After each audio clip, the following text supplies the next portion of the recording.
is the North End. This is the North End. Hey guys, JP California coming at you guys from, well, California. It's dark, it's gloomy right now. It's way after the USA and Iran game that ended today, and I got to see most of it because I was working. But I figured I could still get you guys 5 things that we learned while I had the game on in the background. Nothing was better than having like 40 kids in my classroom yelling and screaming during lunch recess and just craziness going on and people running up and down the hallways. It was a blast, and that game was actually pretty fun to watch. So why don't we get into the 5 things that we learned about the United States men's soccer team against Iran today, Tuesday, November 29th. So number 1, Carter Vicks.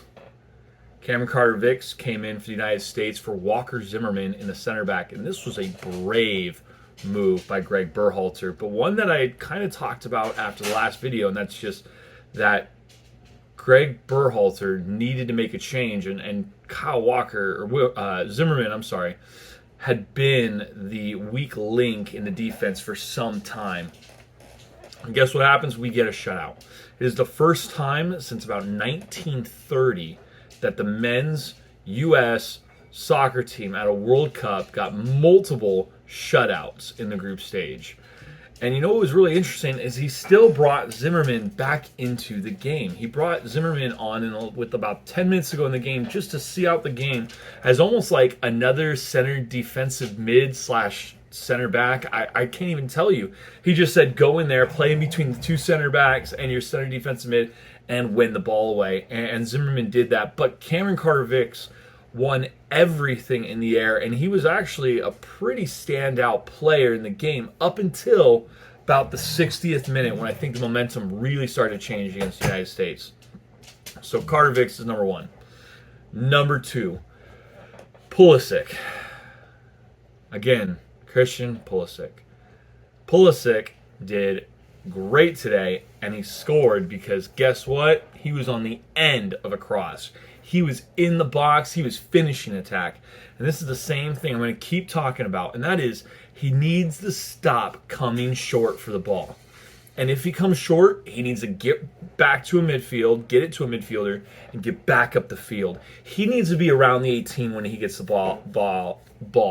Not only did he win the game with his game-winning goal, but he was one of the guys who was in twice on crosses for headed or sliding chances at the back post. And that's where you really want him. You don't want him trying to dribble 5 guys 50 yards away from goal.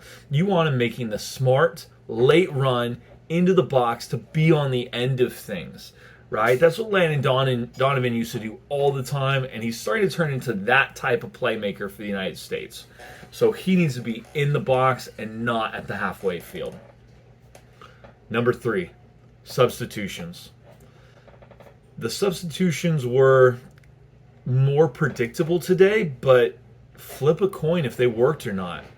Right? Players like Shaq Moore and Haji Wright, I'm sorry, they've missed their chances. Both of them have come in subs in the 2 last games. Both of them do not look like starters. They don't even look sub-quality. Haji Wright has a breakaway, a one-on-one with the goalie, and what does he do? He passes it to him. A chance to finish the game. And Shaq Moore couldn't even make 5 passes. It was incredible. All of the commentators after the game ripped into those 2 players. And honestly, they didn't even really look like they wanted to play. I was shocked at their performance today. They, to me, should not be on the field for the rest of this tournament for the United States. But Aronson and Zimmerman kind of did play well in their substitutes. Aronson came in at the halfway mark for Pulisic, and honestly, he was like a little bumblebee. I really enjoy seeing him play. He's just missing that quality final touch. He reminds me of Pulisic from like 2 years ago when he first broke onto the scene. And Zimmerman came in and did exactly what he was supposed to do, which was shore up the defense, shore up their attacks, win the ball out of the air, give some more aerial threat, and he did exactly what he should do. Greg Berhalter really needs to get these subs down because the Netherlands aren't going to be so forgiving. they're going to punish us for poor substitutes. Number 4, MMA. And I don't mean mixed martial arts. I mean Yunus Musa, Weston McKennie, and Tyler Adams. Those 3 center mids bossed the game for the United States today and really helped solidify our win. Yunus Musa had a 90% pass accuracy. He had 73 touches and 10 recoveries. Weston McKennie had a 78% pass rating. Not as great, but he was on the ball 84 times, and he's the one who chipped it to the back post for Sergio Dens to head it across from Pulisic. And then you got Tyler Adams, the youngest captain at the World Cup at 23 years old. He had a 90% pass accuracy. He had 84 touches and 11 recoveries. He also completed 2 solid tackles. That 3-man midfield was amazing. They look so good. Weston McKennie is a machine. He looks like the LeBron of soccer for the United States. Tyler Adams is just a bull. He just goes. And Yunus Musa looks like a player who's refined his trade in Spain. His touches are beautiful. His passes are magnificent. And he really does just tie it all together. For me, that 3-man midfield is the midfield of America's future. And guess what? Yunus Musa is 20. Weston McKennie is 24, and Tyler Adams is 23. This could be our same starting lineup at the next World Cup. And to me, that's a bright future for the United States men's national team. Number 5, and I kind of ran out of things, I won't lie. So, next game.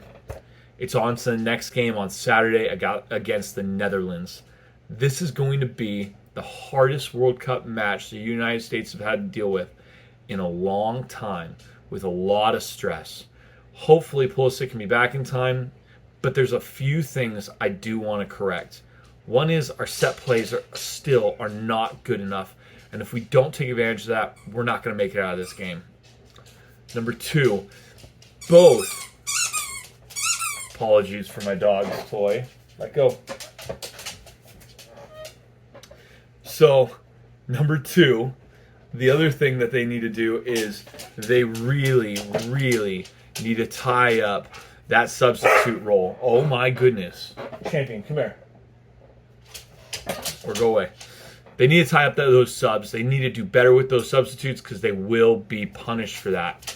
And number 3, they got to shut out a game. They got to see it out. That last 15 minutes of the Iran game was all Iran. There was no U.S. ball. And for about 5 minutes, the United States couldn't get out of their half.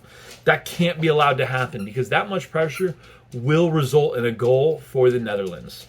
So, before my dogs decide to ruin this video, that is the 5 things that JP California is coming at you with for the things that we learned on the United States versus Iran. I hope you guys like the channel, like and subscribe. Give me a comment on the video. Tell me it's trash. Tell me it's good. I don't care. But get at me, all right, guys? Let's go to the United States. Come on. This is the North End. This is the North End.